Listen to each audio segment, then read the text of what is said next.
Salon people and then party them.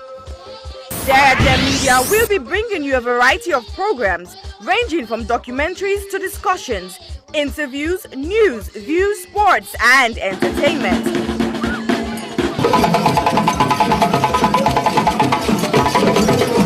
Our programs will contain matters on development, governance, the economy and issues that are of importance to Sierra Leone.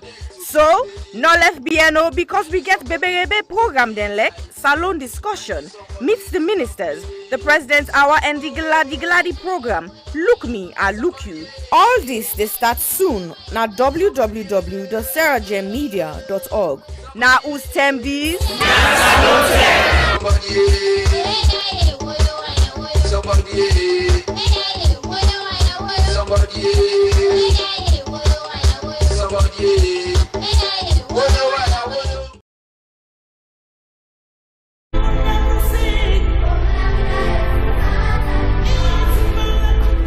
When I was young, a lot of things were different. Unfortunately, most of the differences seen now are heartbreaking and are not good at all.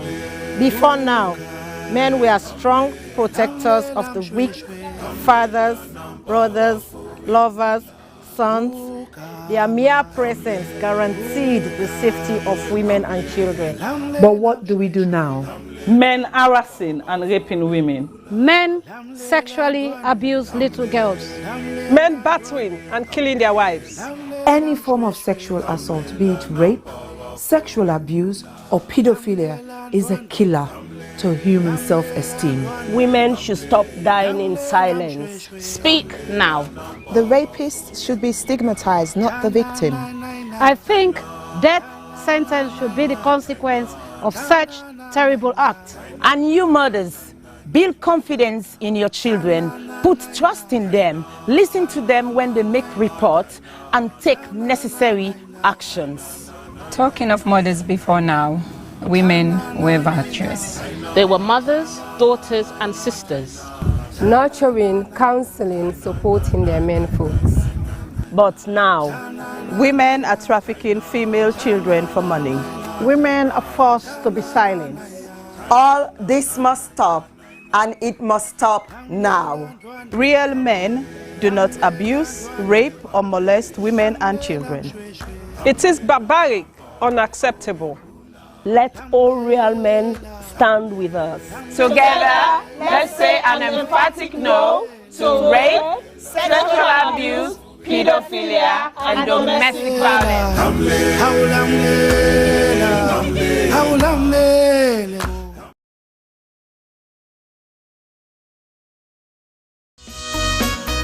Hill Valley Academy is a school that provides the very best opportunities for our students to develop, grow, and mature into young adults who are encouraged to become patriots as well as global citizens. We have high expectations and ambitions for all our students. We provide a caring, supportive, tolerant, and challenging environment in which all individuals can grow and flourish. A graduate of Hill Valley Academy is a well-rounded human being capable of making the most of what life has to offer. We actively encourage academic excellence with a sense of responsibility. We look forward to welcoming you to our school and to meeting you in the not too distant future, because together we achieve the extraordinary.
Good evening, good evening, good evening, ladies and gentlemen, mama, papa, brothers and sisters.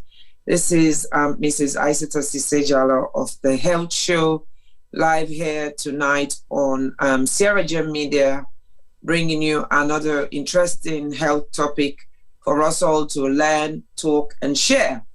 So today we're going to talk about prostate cancer because it's November. It's the month of Movember where you move things, you talk about things, you shake things, and most importantly of all those things, it's prostate, and it's about the prostate, and it's Prostate Cancer Awareness Month. So we're going to talk about it. And I think for me, what's more important is experience is the best teacher, but also from somebody else's experience, you can learn and you can appreciate and acknowledge and understand what it means. And you can take so much from somebody else's experience other than sometimes just reading things from a textbook or from the internet and so on and so forth. So I have a special guest with me tonight. I will introduce him a little bit later. I just wanted to give you a brief overview of what the prostate cancer is, and of course, and then we'll take it from there. He's going to do a lot of the talking. I'm going to be asking questions, and we also rely on you, the viewers, to ask questions, make comments. As always, it's always valuable, and we enjoy both positive and critical questioning. We would endeavor to do our best and answer all the questions as much as we can. So today, like I said, we'll talk about prostate cancer. Cancer in itself, we all know it's when cells lose control and they divide beyond their biological expectation. So it's not a different cell at all. It's the cells in our body, the system, the cell division system goes wrong, and then they go out of control. And so they affect different parts of the body because all parts of the body is made up of cells. So today, the part of the body we're going to talk about is the prostate. So what is the prostate? So the prostate is a gland, actually. It's a small gland around the pelvis, and it is part of the male reproductive system. So for Kriosai, we need the prostate for help for lemon they able make pikin and give belly and make pikin and so on and so forth. But it's a gland that is very, very small. If you think of cacao seed, or if you think of the palm kernel seed, the smaller size of the palm kernel seed, that's what the prostate gland size is.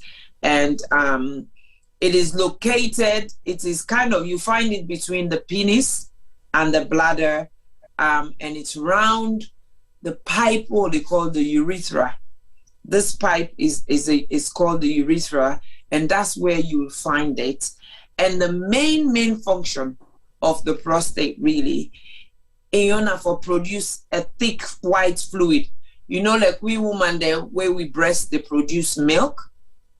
So the prostate also produces this thick white fluid where they combine with the sperm cells, where then they create what we call a semen, which is what a man ejaculates when they have an orgasm.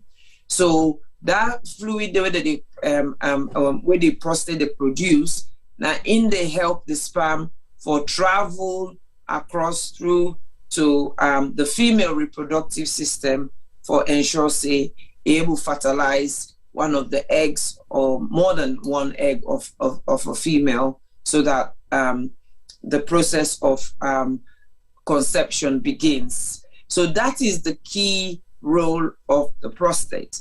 Now, like I said, like many other parts of the body, the prostate itself can be affected. These cells that make up the prostate can go wrong, and they can start dividing uncontrollably, which is what we call cancer. Now, we all know, say, or if you don't know, Black men suffer from prostate cancer more than any other race, even more than the Asian community. The Black men are the flag bearers for prostate cancer. Still, the jury is out on that because they still don't know why. Why is it that it is more prevalent in Black men than any other race, not the white Caucasian, or the next race next to Black men is the Asian population. They still don't know why. And but what is factual is the older you become as a Black man, the higher your risk is to be diagnosed of prostate cancer. So literally 50 and above, although from my experience, I have definitely seen quite a lot of young men who have also been diagnosed of prostate cancer. So with not much ado, I am going to bring in my guest. My guest himself is someone who is very well known in our community. He's a spiritual and religious leader. He's also a socialite. He's a very supportive gentleman. You see him at most events where he goes to support good causes or just to have fun. And very encouraging, but also a survivor. He's a survivor of prostate cancer. That is why I've brought him here today, so that he could share his journey from firsthand, so that you could understand, because I think with some of the myths, the taboos, and so on and so forth, people say, oh, if you pray to God, once you're not a godly person, you pray to God, then guys sick, they are not going to catch you. Or if you're not a godly person, where you get them kind sick there, for go for treatment, just pray no more. There is divine intervention. There'll be a miracle. Well, yes, there is a miracle. But the miracle, a lot of people are misguided or misinformed. Miracles come in so many different ways. And I think that's what's very important when you say you're someone who has faith. So tonight I bring you nobody else but our very own evangelist, Winston Weber. Welcome, Mr. Weber. Thank you very much. Thanks for having me, Isatta. You always look beautiful, so I mean, it's a good place for me to be. You asked me to talk about my journey, with prostate cancer. There are times when you don't know where a journey begins. For instance, you're traveling as you normally do to West Africa, to Sierra Leone. When does the journey begin? Is it when you start packing your box, or when you get into the car to get to the airport? Is it at the airport or on the plane? Some people say, in fact, when you're on the plane, the journey has not started, you're in transit. I was diagnosed with prostate cancer in October 2012. It was at that time that I realized that my journey, to use the word, with prostate cancer had actually started in 2011. Okay. Or even perhaps at the end of 2010. But definitely in 2011, I realized that if I'm passing urine, I will feel some pain, not irritation, but pain. I have to use some energy to pass the urine. Okay. During the day, Winston, I'm just gonna stop you there for a minute, because you just touched on something very, very interesting and very significant. You're describing it. You're describing where your journey started, but then at the same time, you're saying, actually, even though I was diagnosed in 2012, your journey started in 2011, but actually, if you really go back and reflect, your journey started in 2010, and you've just talked about difficulty in passing urine, where you had to put a lot more pressure and energy whilst passing urine. Why is that important? Why is that pertinent to this conversation? It's because when we're talking about early diagnosis, when we're talking about what to look out for, we talk about signs and symptoms. Symptoms is what you see. Signs is what you feel. So in this case, it's more about what you see, which is what Winston is talking to us about. The difficulty passing urine. He's seeing that and he's feeling that. Now, but Winston, I want you to take us back to 2010. Why do you think your journey probably started in 2010 rather than 2011 when you were having strain in passing urine? In 2010, end of 2010, I was having a little bit of, you could call it irritation rather than pain in passing urine. So I thought it was infection, right? It could have been some of it, and that's why I say it's a journey, difficult to determine when it started. So I went to my GP. I love going to GP, you understand? They did a urine test, and they did see some infection. And so I was being treated for urinary, that's how you call it, urinary tract infection, right? And I took the complete course, and, you know, now it's January, and it was not getting better. You understand? I was not having any discharge while passing urine. But now it has moved on from irritation to feeling pain, right? And I have the feeling to pass urine frequently, first during the day. And when I go to the toilet to pass urine, I would not be able to empty my bag, as you know, sis will say. That is my bladder. So, put into context, like since the start of this program, say I went to pass urine at the start of this program. By this time, talking about feeling, I would start having the feeling to go back to the toilet and pass urine. And I'll pass on, but then I have the feeling, you're talking about feeling, which is right. I still feel that my bladder, my bag is not empty, but I try to pass, nothing is coming. So, you know, I go and continue walk. But then you have this going on. Then it became worse in terms of discomfort. That's at night. I will get up maybe 4 or 5 times in the same sequence, feel like going to pass urine, pass some urine, come to bed, sleep for less than an hour. I have to get up again. I feel as if my bladder is busting, you understand, with urine. But when I go, it's not being empty. I thought again, you know, I just believe that it was urinary tract. I never knew about the signs and symptoms. But then, that's where communication comes in. By chance, I was watching television, and I believe a communication from prostate cancer or from one of the cancer research that just flashed prostate cancer, and you mentioned its signs and symptoms. Then I saw this about frequency of passing urine as one of the signs, or if you like, symptoms. Then I said, good. I went to my GP, and I said, I hear this, and I said, doc, I think I've got prostate cancer. I said, Winston, are you joking? He said, do you know what is prostate cancer? I said, yes, you know, and I said what I've just said about getting up frequently to pass urine, you know.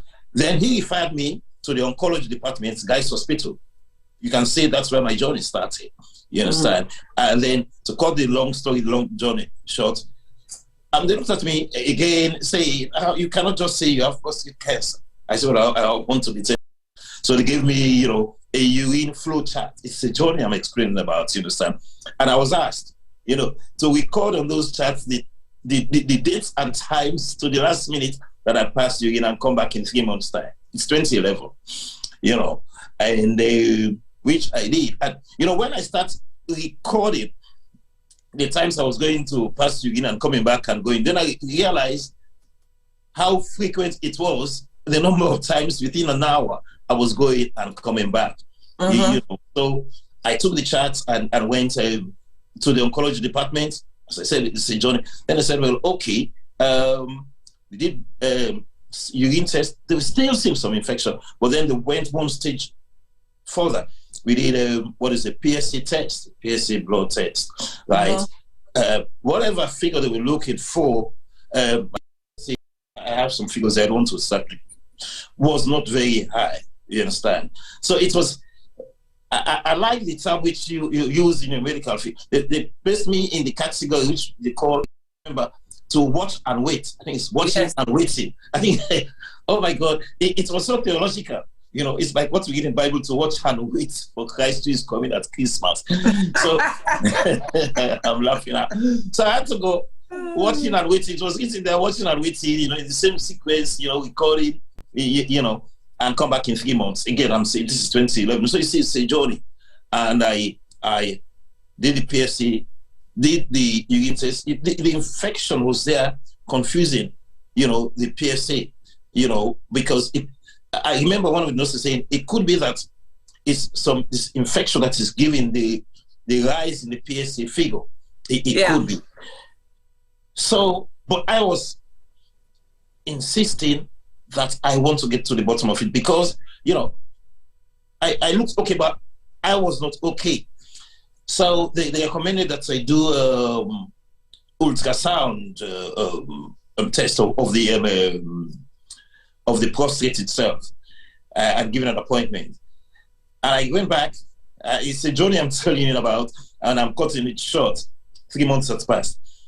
I went back, and then I went to the particular department, and this young girls, lady nurses, you know, they're always pleasant, you know, definitely in that department, welcome me, and they said, take off your trousers, sir. I said, what? He said, yes, take off your trousers, and I did, I obeyed. They could be my children. I obeyed obediently, and they said, lie down, and I did. You know, well, actually, they explained to me. They said, we are going to examine your prostate. First, we're doing ultrasound on the top with a nice cool jelly and sound it, and I'm familiar to you. And then you have to turn around, sir, and we have to put this finger right into your anus until we touch your prostate. Then I said, oh, you can touch my prostate from the back to my ears. They say, yes, sir. So I did. So hold on there, Winston. Because I think people might be saying, you know, what I want, you know, you mentioned something. As an African man, a typical African man, grown, bred, brought up in Africa, and then yes, you're living in UK now, but you still have quite a lot of traditional values and cultures. Plenty. How did it feel when those young nurses said to you, well, this is what we're going to do. Now we want you to remove your trousers, wear this hospital gown, and lay on this bed. How did that feel? Because you actually just said, they were young to be my daughters. How did you feel? Was there any point in time where the thought came across to say, what did that thing say that they do? That they feel say them be, whether they can't tell me for Campu close Cali. Look what they have. Was there any point in time? Yes, but I comment quickly because my daughters are in the nursing field, right? And the interesting thing I want to point out, at that time my daughters were in their early 30s, and these nurses were not yet 20s. They looked like teenagers to me. So it was that feeling, you know, undressing before these young girls, you understand? So I said, okay, but since I'm familiar with nursing and things, but I get what you're saying. It was with the real, okay, well, there's no way out, you understand? And you're forcing me to go into detail, which I will. I mean, so at first, because I had swollen scrotum as well, Creole balls, you understand? Mm-hmm.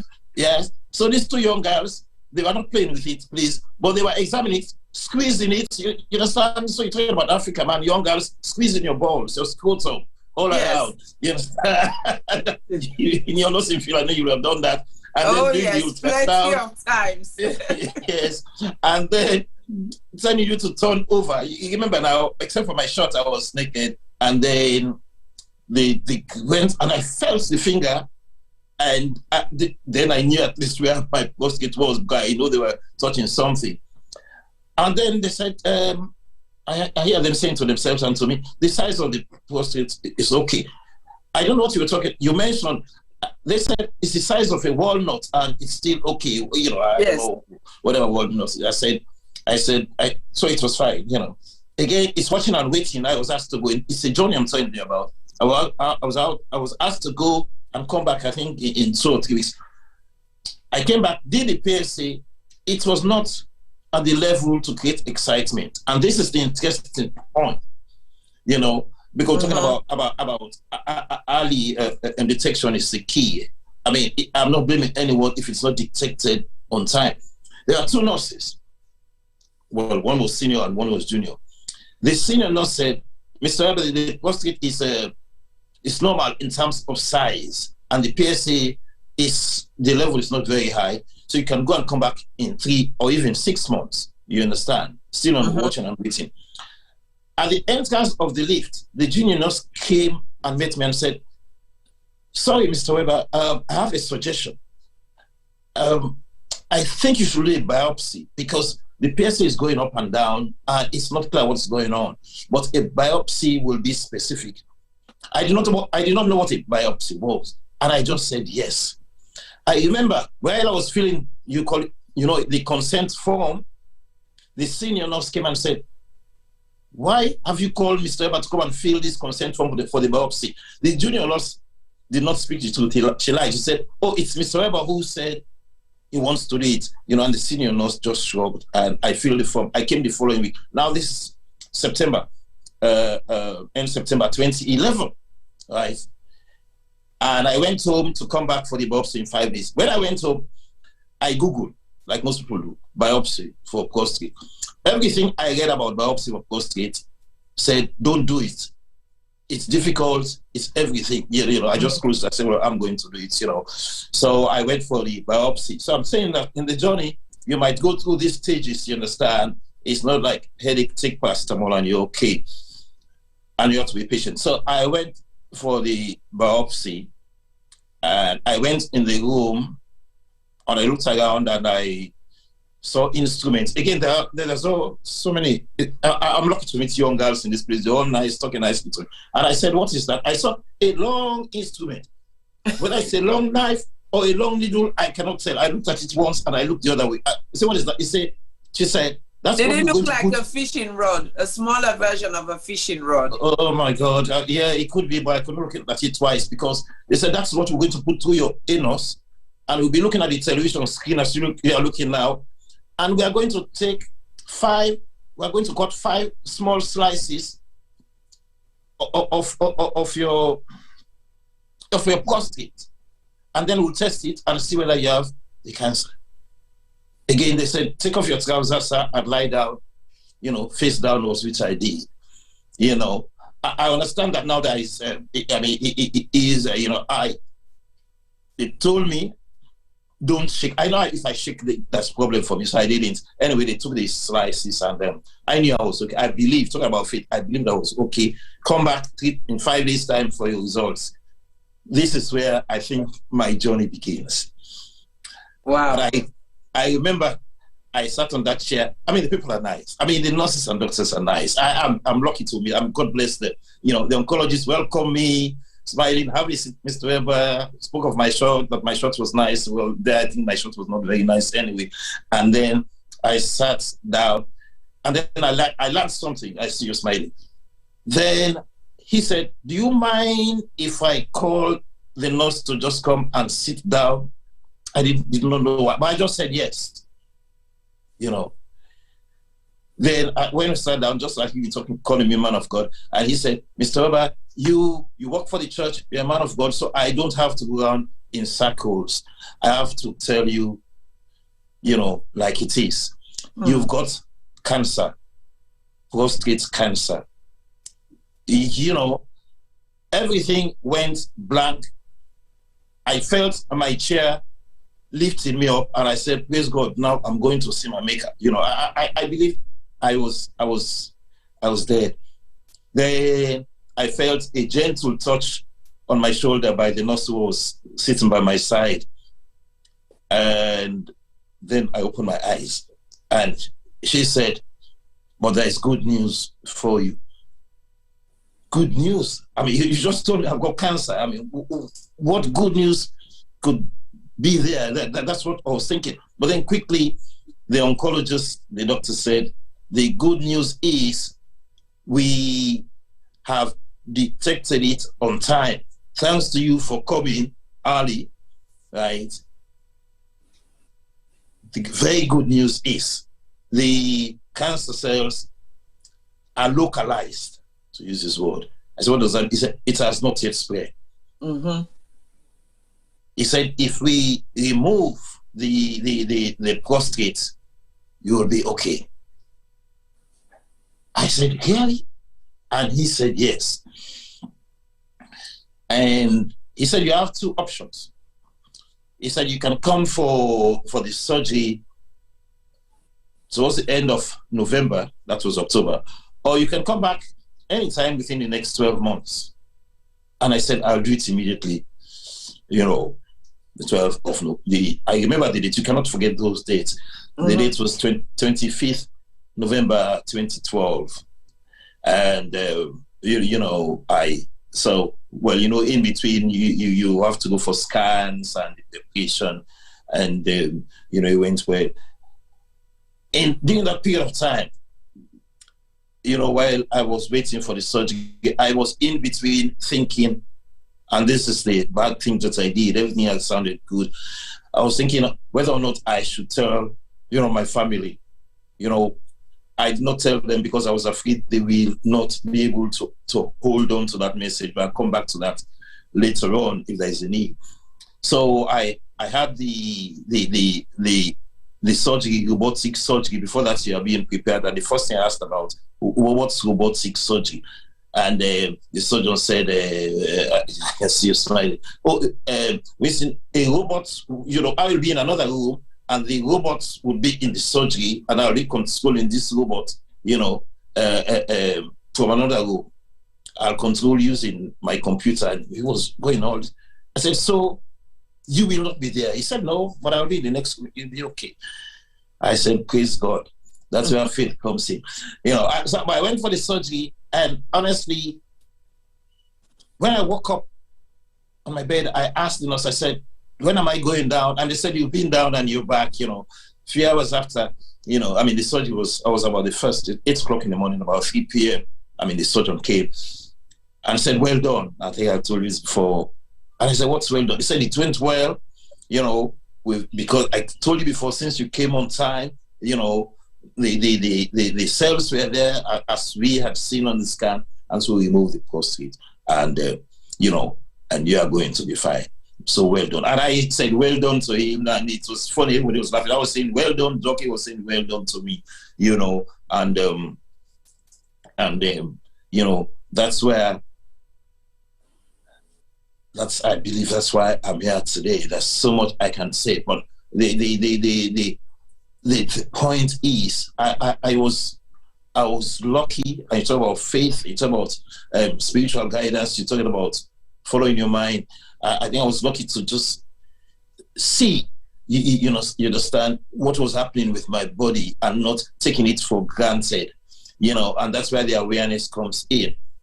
I always wanted to say, before I forget, I said that my heart, because when I'm talking about awareness, it's not a blame game. This is not about me. Somebody said, oh, you're gay. Somebody would say, you're a hero. I'm not. You see, I am doing it especially, and this is why I get emotional, especially in the name of those who did not survive prostate cancer. And to families and friends who are watching, who lost, close ones to prostate cancer, my heart goes to you.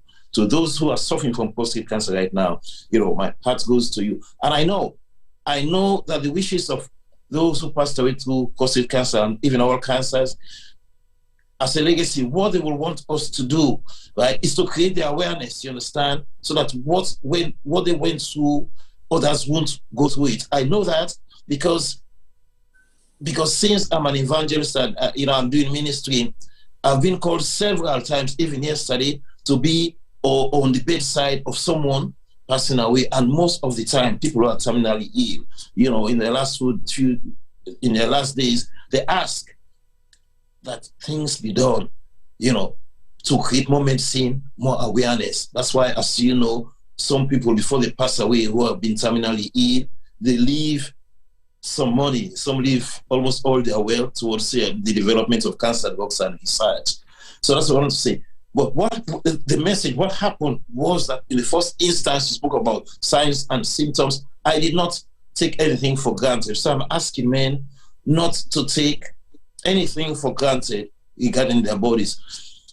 With regard to these signs and symptoms of passing urine frequently and having pain, it does not mean if you're passing urine frequently, I mean, it's prostate cancer, but it's what finding out. You know, I know most of the time we say it's severe. You know, some of the time we say, you know, it's infection. You know, but I think if you're having pain and you know, you start feeling those pain in your stomach when you know, I think it's what all I'm saying is that understand your body and speak to your nurse, speak to the GP. Wow. Thank you so much, Winston. It's about understanding your body, speaking to your nurse, and speaking to any other healthcare professional. I brought Winston today because it's very important for us to think about two things here, two aspects here we're talking about today. We're not only talking about the experience and the journey and the fact that early detection is what made a difference to Winston, and the fact that he's here today to be able to recount his journey, tell us over and over again his story, to try and empower others, to try and educate others, so they too can share their stories over and over and over again. And those two things about early detection as well as openness. Openness is very important. Early detection, Winston went several times to the doctors, and it was pretty much, they did not misdiagnose him initially. They were doing sequences of what we call differential diagnosis. When you have urinary infrequency or you're finding it difficult to empty your bladder, it doesn't necessarily mean you have got prostate cancer. Sometimes it might just be a pure urinary tract infection. However, it is better not to be dismissive. It is important to go to hospital or to go to your healthcare professional or physician and say, this is what I'm going through. And yes, sometimes they will say to you, oh, it's a urine infection, here's some antibiotics, go have it. It is also your responsibility, your duty to do that. But at the same time, if you feel you're not getting any better, you go back. You go back over and over and over again. And I think even though Winston might not say that or want to say that, it is his perseverance, it is his confidence that that young junior nurse picked on and said to herself, actually, this man seems to know what he's talking about.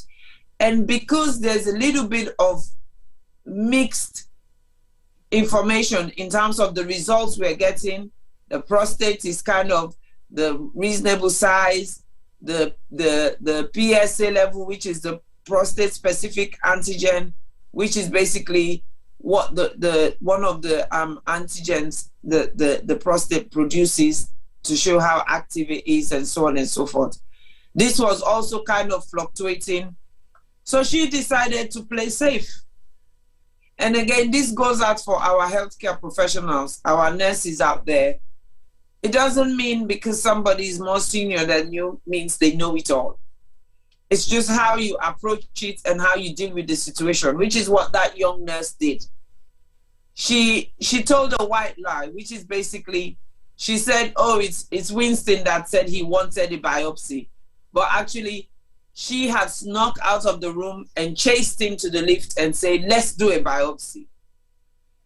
So, because she knew if she said to her senior, oh, I've told him to do a biopsy, she was going to feel offended. She was going to feel criticized and challenged. And maybe Winston might not have had his biopsy.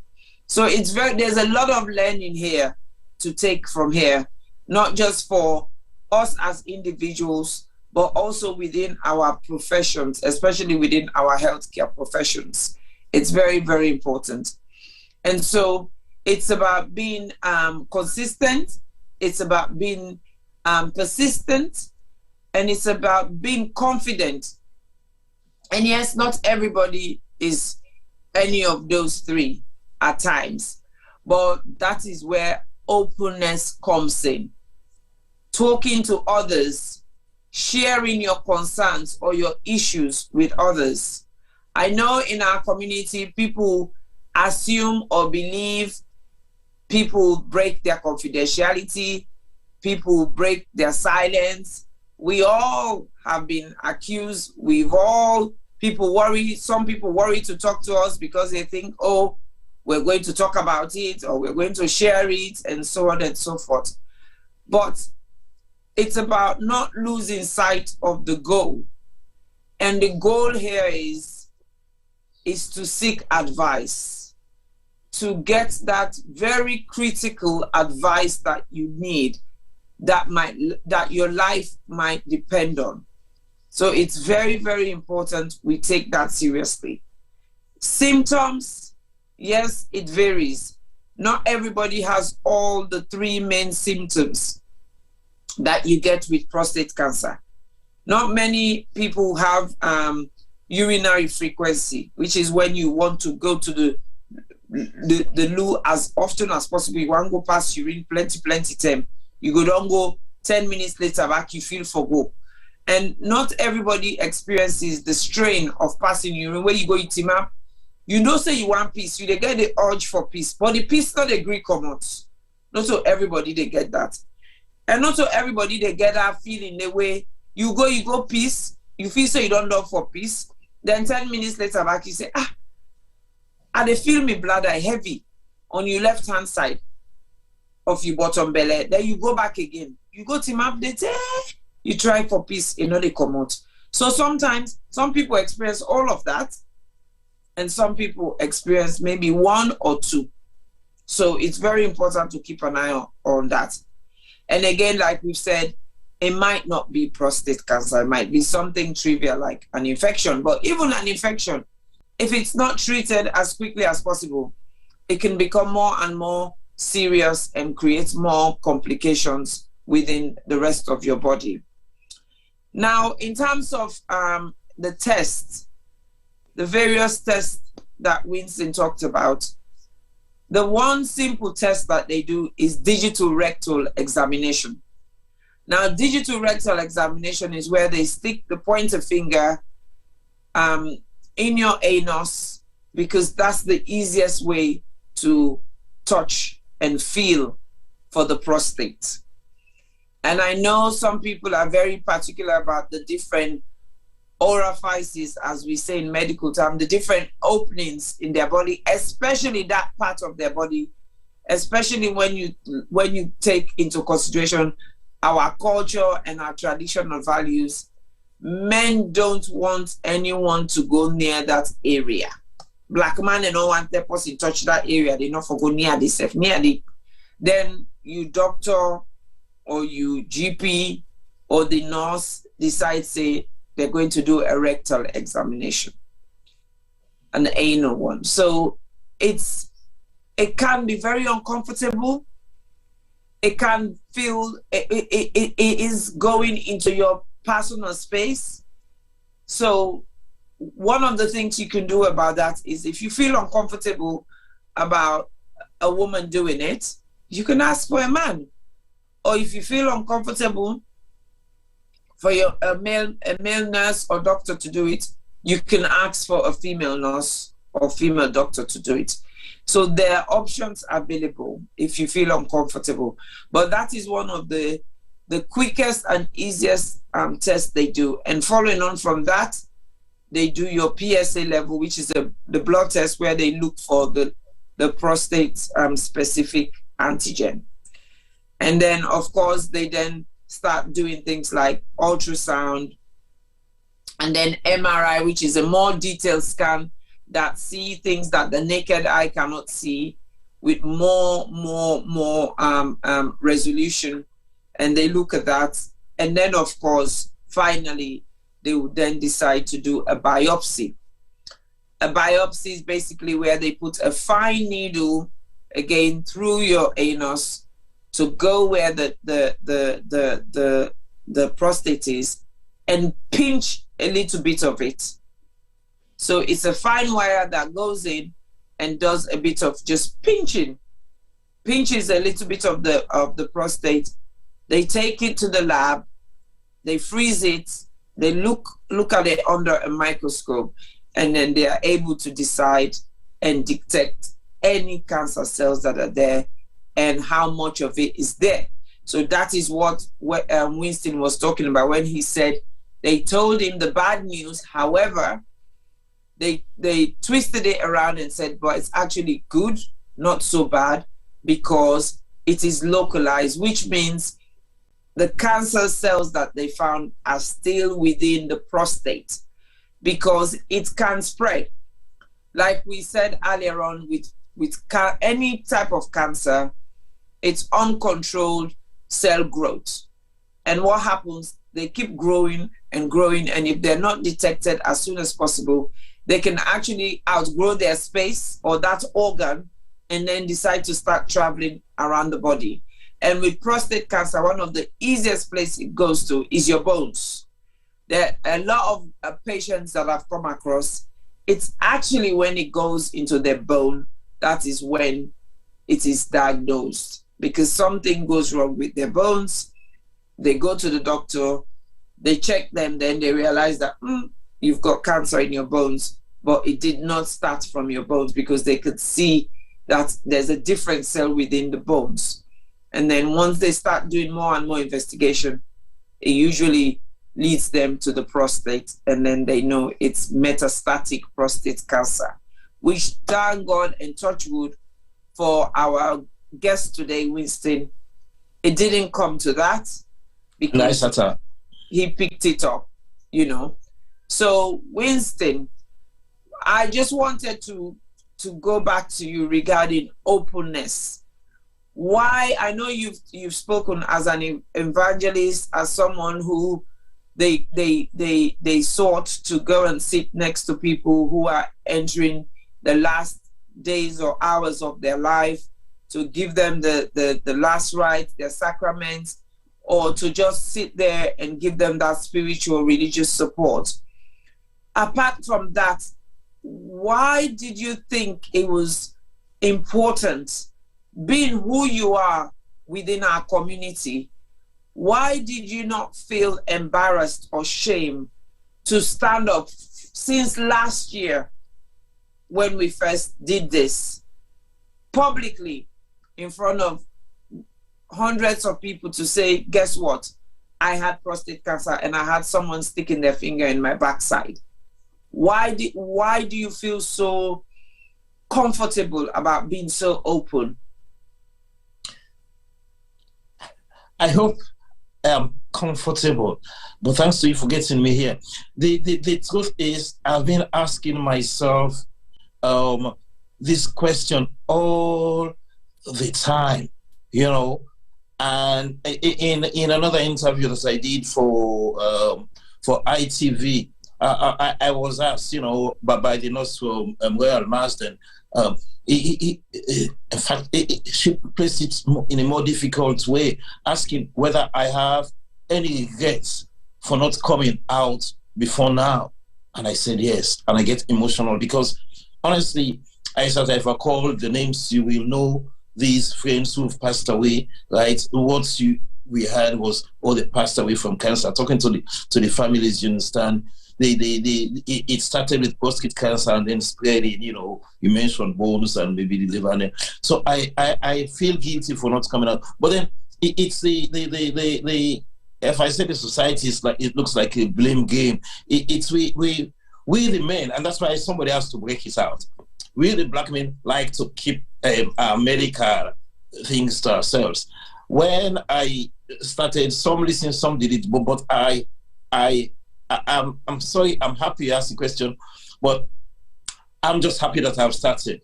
You understand? I keep asking myself the question: why didn't you start before now?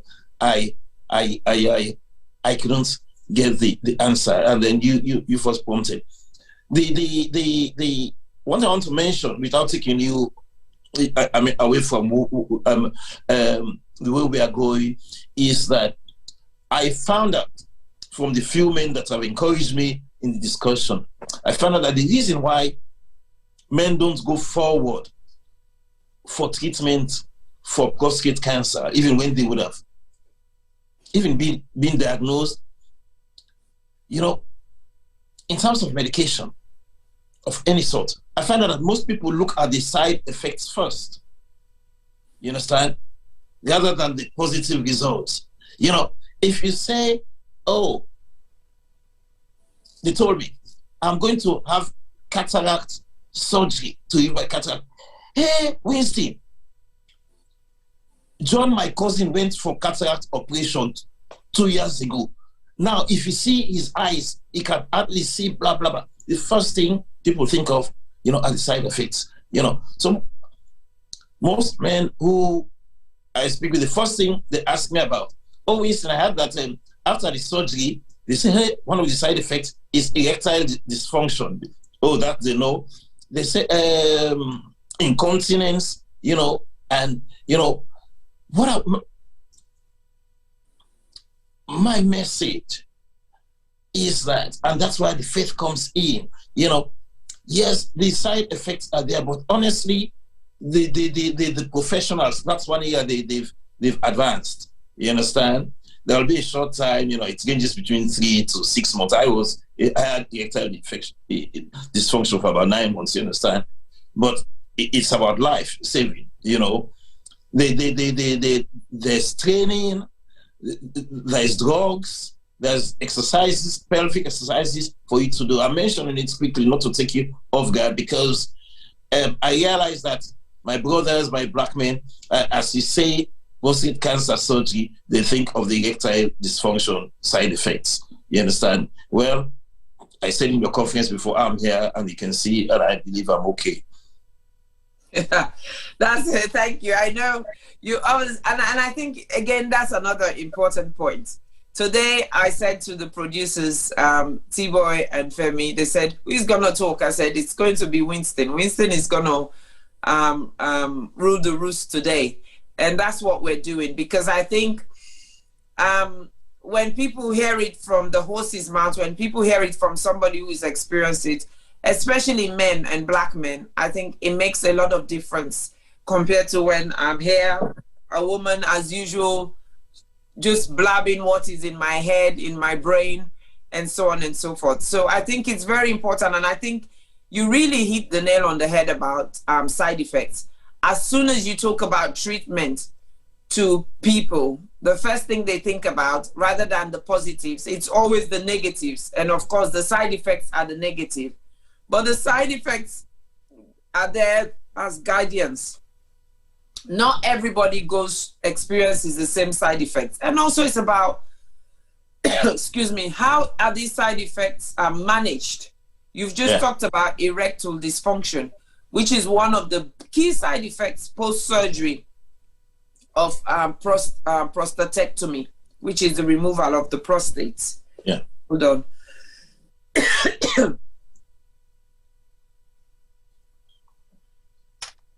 And it is managed, it's treated, and it's reversible. And I'm sure Winston has told us confidently, he's still a man. He's a man where he needs to be a man. So don't worry so much sometimes about the side effect. Yes, it's important to look into them and weigh the pros and cons, but you have to think about it from a different level.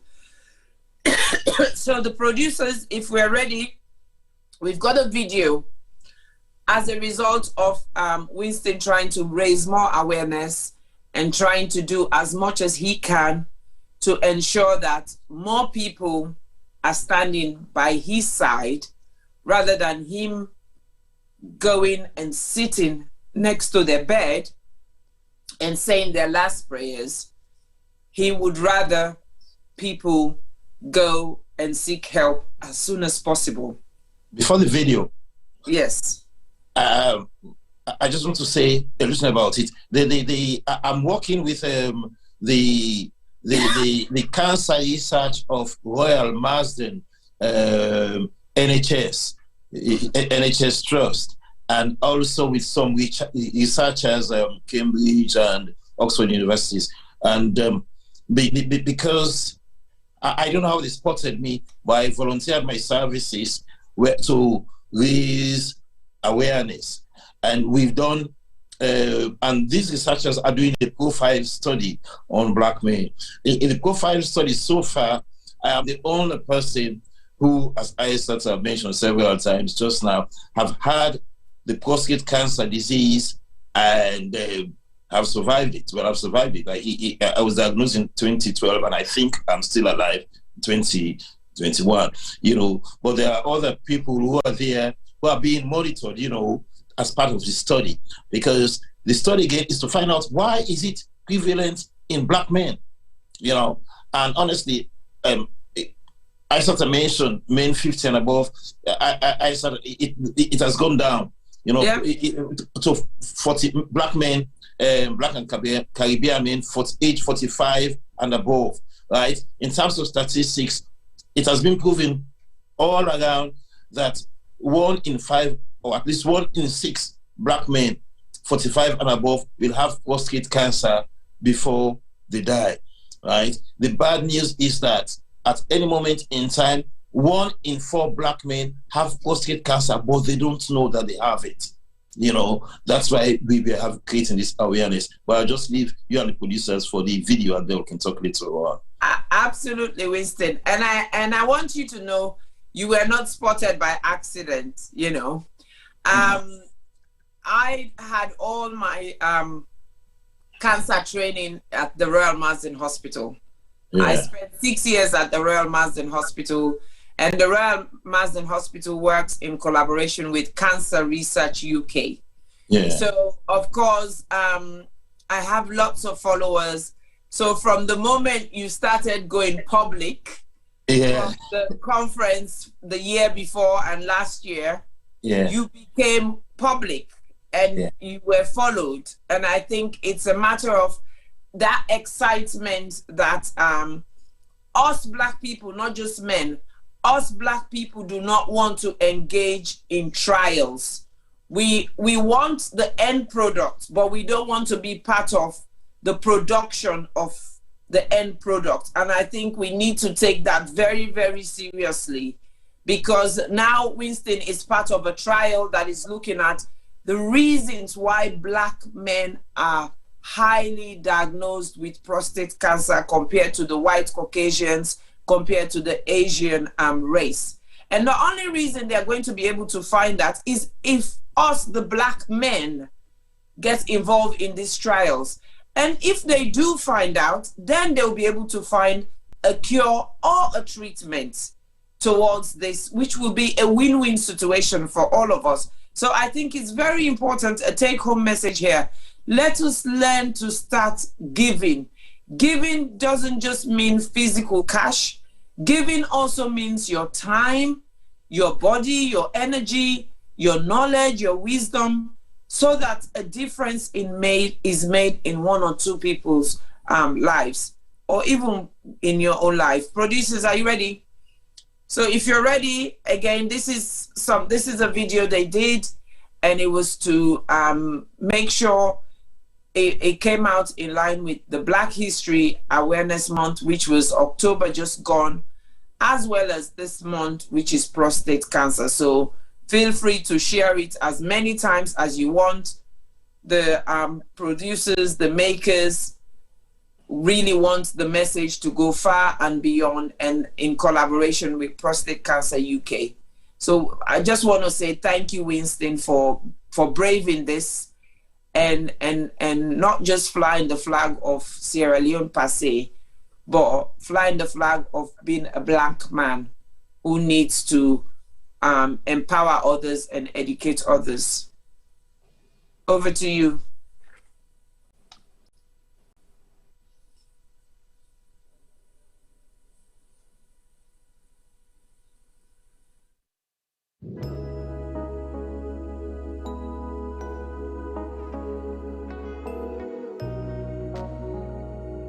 You know, barbershop is where most people talk about things, about life.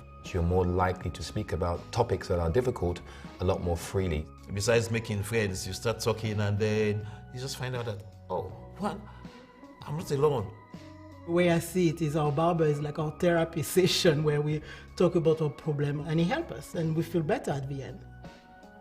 When you're talking about a subject like cancer, it's not an embarrassment, you know, it's not a taboo subject. People hear that somebody had been suffering from cancer only when the person has died, so they don't know that they are survivors. I was diagnosed with prostate cancer in 2011, had the operation in 2012, and I'm living well since then. Symptoms that I had that worried me, and I decided I have to be checked out was first, I was having the feeling to pass urine very often, especially at night, and it was painful. Fortunately, since it was detected early, it was found out that it was localized, meaning that it was only in the prostate and has not spread. It is most likely for black men 45 years of age and above to have prostate cancer. There are some people who don't have these symptoms but yet could have prostate cancer. So the key to my success was the early detection. Prostate cancer, particularly in black men, it's a big issue.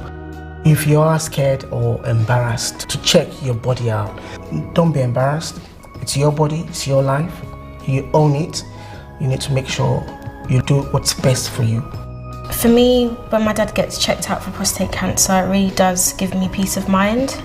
Just as women have to undergo screening for, like for example, mammograms or cervical cancer, that we take our part to take care of our bodies, just kind of encouraging that men should also take their part and take care of their bodies too. Anne-Marie said to me, Dad, are you aware there's a profile study? It's a study finding out the incidence of prostate cancer amongst black and Caribbean men.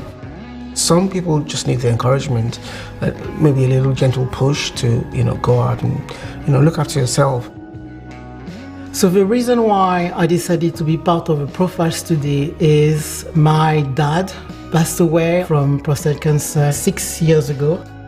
The way I see it is I help, the black community. I raise awareness about it because I think the more you talk about it, the better it is. When you decided to go ahead with a profile study, it's a very simple process. You have a fun conversation with the staff to understand the goal, the objective, and the time that you give is like maybe 2 hours. When you go there, you do the analysis, and then you get the results, and full stop. That's so simple. In my family, I have a history of cancer, but more importantly, I've got young kids, and I want to obviously see them, grow up, and I also want to be able to make a difference by having myself checked out. Could potentially save my life down the line. So for me, really a no-brainer. Over the last sort of few years, I've been going through various sort of blood tests to check my PSA levels, and thankfully everything is fine. And it's an ongoing situation right now, and I'm very happy and proud to be part of this study. Be tested and investigated. Early detection is the key. If you're a black man over the age of 45, you could consider discussing your risk of prostate cancer with your GP, even if you don't have any symptoms. The profile study carries out prostate cancer screening tests on black men of African or Caribbean descent. It also looks at their genetics to see if this information can help identify those at high risk. If you are interested, please email or call the profile study team to see if you are able to take part. You can survive cancer. I have survived cancer.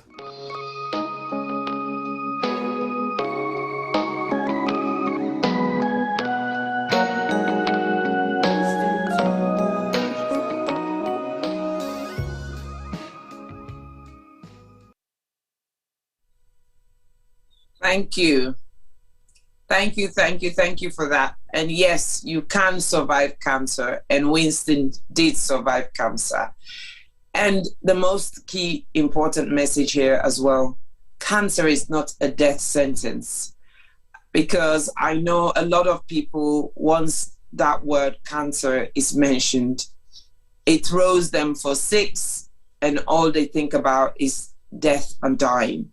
And yes, initially, that thought comes in your mind. Like Winston himself said, as an evangelist, he just thought, well, my maker is ready for me now. I have to go.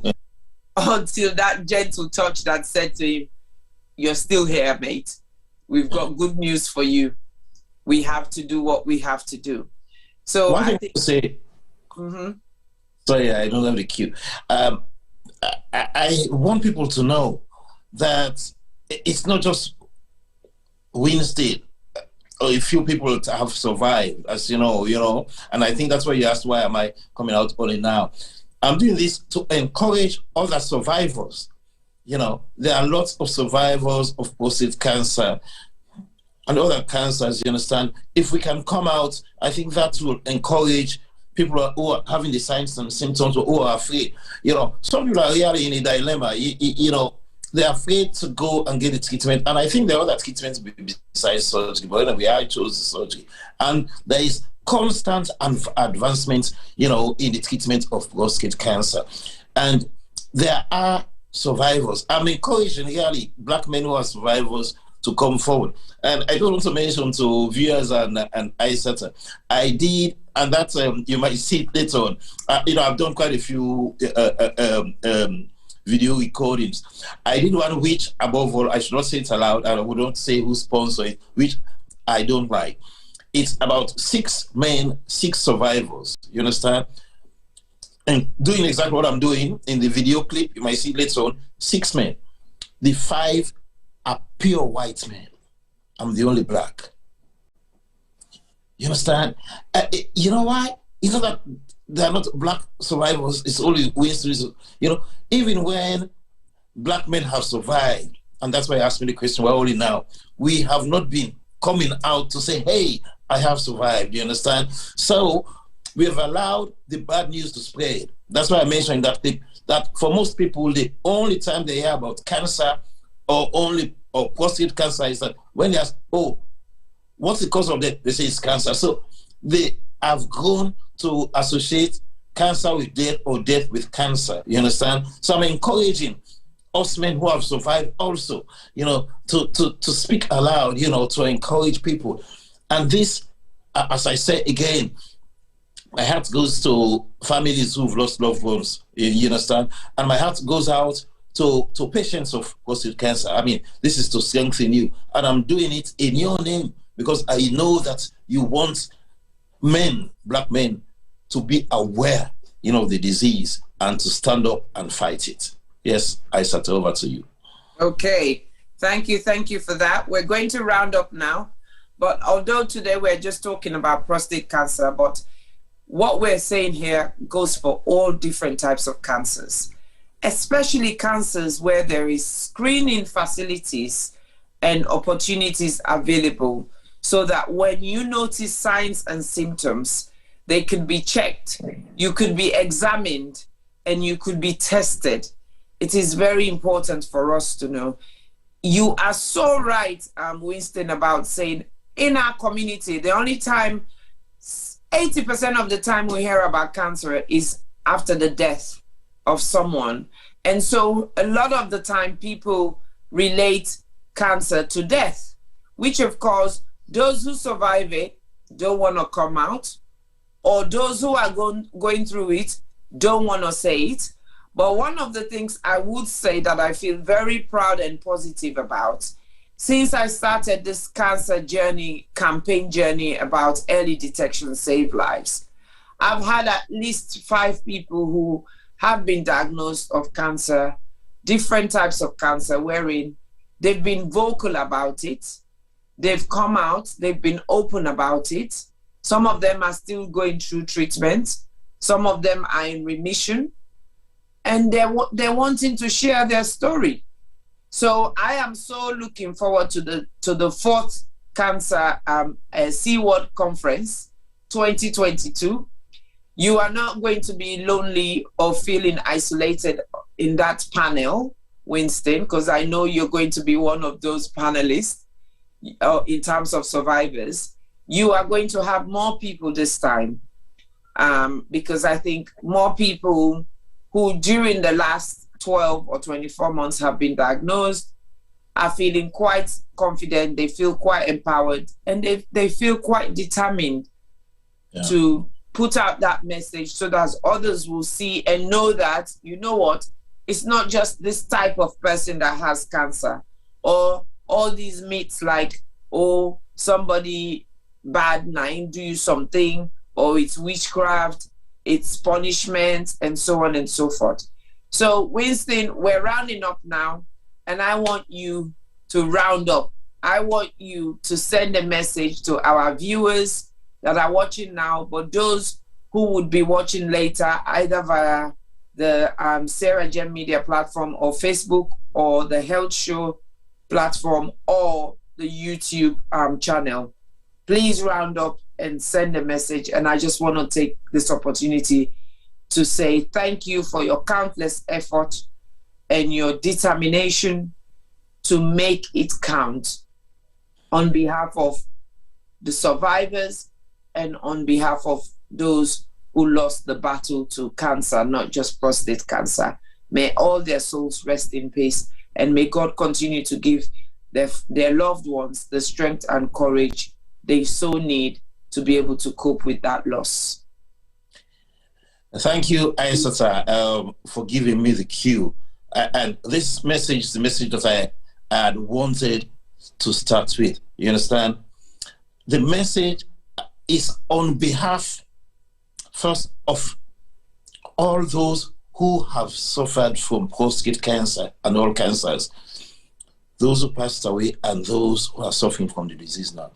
They want us, you understand, someone like me, you understand, who can talk, to go out and create the awareness, you understand, so that men will be saved. My message to black men in particular is that don't be shy, understand your body, and don't make assumptions. I like it when nurses say about your water pipe. That's how the nurses call penis and the rest of it when you go to oncology. You understand? Don't be like me in assuming that, oh, it's a urinary tract infection or it's the lots of beer. You understand? Again, my message, I'm not saying if you pass in urine frequently, it's prostate cancer. I'm just saying, you know, understand your body. But in particular, if you're trying to pass the urine and it couldn't come out, but you feel like good, please speak to your GP. You understand? Speak to your GP, speak to your nurse. You understand? And if it's all clear, they will say it's all clear. My journey was long. I wouldn't say waste your time, but now it's shorter. I sort of just mentioned there's this digital way and the scan and you know it's shorter, and the PSA it would not take as long as it did. Mine was 2011. I mean, there's advancement every day, you know, in cancer research, and that's why I'm here. So my message is, please understand your body. I mean, you can be as shy as you want, but please don't be shy with your GP and your nurse. You understand? Talk to them, and they are there to help. That's my message to you. Please don't keep anything to yourself about your health. Share it with your GP. Share it with your nurse. Thank you, Isatta. Thank you so much, Winston. Thank you so much. Just a quick announcement. The health show will be taking a break for the rest of the year now. As I mentioned in my last program, just to give me some time and space following my recent bereavement. But watch this space. There'll still be little snippets of education coming through on the various platforms. It's just me being live that you probably miss or not see. But that doesn't mean education stops. That doesn't mean raising awareness will stop. It never stops. It's an ongoing campaign. And we do the campaign in so many different ways. The health show is involved in so many different factors relating to health and well-being. At the moment, we're also raising funds for the Wellington fire crisis, supporting the lunchbox, who are doing snacks 4 times a week for the staff who are working at the Connaught Mortuary, who are working as volunteers with Red Cross, or who are working at the Annex, ICU, Ward 10, and sometimes Ward 1, because there is a young boy there who also suffered some burns. So please, want to say thank you for all those who have donated and who continue to donate. If you can, please donate. I have shipped boxes and boxes of nutritional feed, including dressings, that would arrive soon and that will become useful for the survivors and others who might need it, who might not even be part of the fire crisis, because there's always a need for health consumables and disposables in our Mama Sierra Leone. And of course, just to let you know, the Ward 2 is doing fine and it's up and running. The patients are back on the ward. The chemo unit is going smoothly, and lots of happy faces from the pictures that I've seen. And eventually, with time, I'll be sharing those pictures and keeping you abreast that it is going and it's still speak and span. So thank you so much. God bless you. I think Winston wants to say something before he goes. I can see his hand up. Yes. As I say good night, I mean, you mentioned Ward 2, and I want to say congratulations for Ward 2. I cannot compete with you. I can only follow you. Ward 2, for those who know, is the breast cancer ward. My plan, and I've spoken to Camille Parkinson, I would want to choose the ward. I know there is the ward responsible for prostate cancer in Freetown, Sierra Leone. I'll try to be in touch with my brother, the Minister of Health, Dr. Austin Demby, and try to create awareness and support for prostate cancer. And and I think I'll be able to get a word. I don't know what the number would be, wherein I will just follow the steps of you, Isatta, what you did for breast cancer, I'll do for prostate cancer in getting a word. It's not a competition, but you know, I like to follow good lead, and I believe that together we all can build a better Sierra Leone, particularly the health sector. You have done Ward 2 for breast cancer. I'm going to start a program for a ward for prostate cancer. Thank you very much and goodbye. Fantastic. And that's what we like to hear. It is not about, like Winston rightly said, this is not, it is, you emulate somebody. You positively emulate somebody. This now they call good falamakata. Yeah. You know, back home they say, come on, you elect for falamakata. No. This is, for me, this is my mission. My mission and my vision is to create that platform wherein I'm able to motivate and inspire others so that we can improve the health and well-being of our people in Mama Sierra Leone and across the world within the diaspora and so on and so forth. So kudos to you, Winston. Like I've said to you off media, I've said to you, I will work with you. I will guide you through. Whilst I was there this October, I started looking for information for you, and that is work in progress. We're seeing how best we can do that, because although Connaught Hospital, even with Ward 2 is not a designated breast cancer. However, that is where the majority of the breast cancer patients go. So although there is not a designated ward for prostate cancer, but there is a ward that is a male surgical ward, just like, you know, Ward 2 is a female surgical ward. And when it's a male surgical ward, one of the surgeries that is done there a lot is to do with the prostate or bladder or other urinary tract issues and so on and so forth. So everybody will benefit from it. You know, it's just like Ward 2 now. Ward 2, there are patients that go there having surgery that is not cancer related, but they're enjoying the luxury. So somebody has to start somewhere for it to keep moving and moving. So me, I like the positive palamakata, and I'm open and I'm honest and I'm transparent. So if you feel the need to come and start a project or want to know how to go about it, you don't need to reinvent the wheel. Come to me, ask me the questions, and I'll give them to you, because it's not a secret. There's no secret recipe about it. We want to develop our health and social care system in Sierra Leone. That means we should learn to talk, we should learn to share, and we should learn to be open to one another. So thank you so much. Enjoy the rest of your week. Have a lovely weekend. Hope you're wrapping yourself. We're going to soon, we're approaching the 16 days activism. Whatever you can do, try and do for women and girls. December is also going to be National Grief Awareness Month. Like I said, I will share information here and there about coping with grief and so on and so forth. So keep doing what you're doing wherever you are, and keep sharing our programs so that you party go tell him party, and that party they say go tell him party, and then at least one party go learn from what they talk and do. So take care and have a good evening. Thank you to my producers this evening. They're a bit quiet today, but I know why.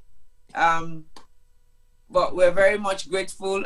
But I think I'll leave the last laugh with Mr. Palmer, because Mr. Palmer is a stout prostate cancer supporter. All through the year, he wears the Men in the Man brooch. So he cannot, tonight will not go amiss without him dropping one or two sentences. So thank you so much, Mr. Palmer. Over to you. Hi, Isatta, and hi, Mr. Weber. You guys have done an exceptional job. I don't even know where to start. Yes, I am an avid follower of the movement. I'm a man. My father is a man, of course. I have a son. I have plenty relatives and friends who would possibly benefit from the messages that Mr. Weber has just told us. Because, as black men, as you say, there are many things that we don't do. There's many taboos in our communities. So when we see one of ours come out and say, this is my story, sometimes it's easier for people, especially the younger guys, to follow and get themselves tested. Hopefully there'll be there won't be any need for to pursue it any further. But if there is, things might be detected early, and that will give them a good chance in beating cancer. So a lot of us have lost people to cancer.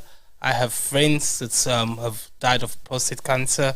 I went to the hospital to see a childhood friend. So we grew up in Freetown as kids. We played football together, and about 10-11 years ago, I got a call that he wasn't well. I went to see him at the hospital. When he saw me, he burst out into tears, and we cried together. We cried and cried and cried, and he couldn't talk by then. It had spread all over, and we lost him a few weeks later. I remember that day, and I'll possibly remember that day till I die. So anybody out there, I ask you guys to let's get ourselves tested. Let's find out the situation that our body is in, and let's try and catch it early if you have that problem, and not leave it too late because we're trying to be macho We don't want people to hold us, to touch us, to put things in areas where we don't feel comfortable. At the end of the day, it's for our lives and our children's lives. If we die young, then we don't get to spend the time that we would have done with our kids. We don't get to watch them grow up and stuff. So let's prolong our lives as much as we can. And most of the time when we're talking about cancer, it's about early detection. So once again, thank you viewers for watching us. Hopefully you enjoyed our program today, and we want to thank Mr. Weber for sharing such a wonderful, wonderful story with us. And we praise God and thank God for him being here and being able to testify the word of God. He's a man of God, and that gives a lot of us faith. We hear stories about some churches telling people, don't worry, just pray, you'll be fine, you don't need to go to the hospital. This is a man of God here sitting down telling us that prayer works, but God has blessed doctors with the knowledge and capability to help deliver us. So let's use both and let's have a healthy life. Thank you. Thank you.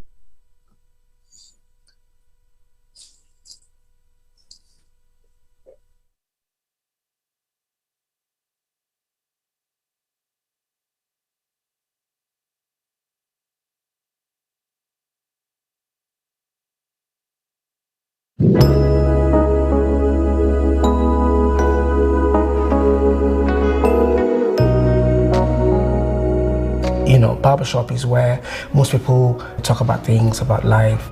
You're more likely to speak about topics that are difficult a lot more freely. Besides making friends, you start talking and then you just find out that, I'm not alone.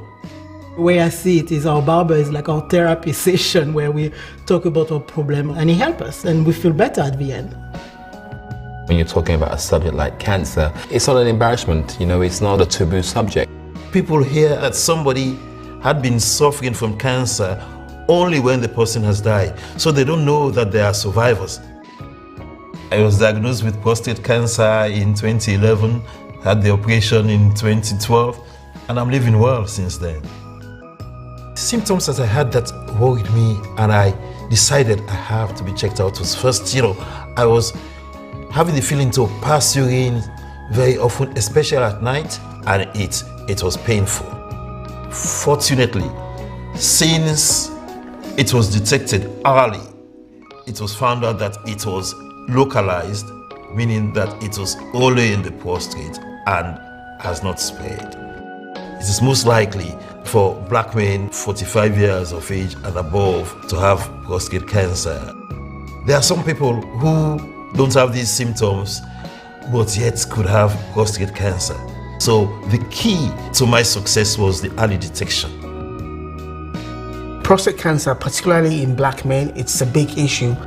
If you are scared or embarrassed to check your body out, don't be embarrassed. It's your body, it's your life. You own it. You need to make sure you do what's best for you.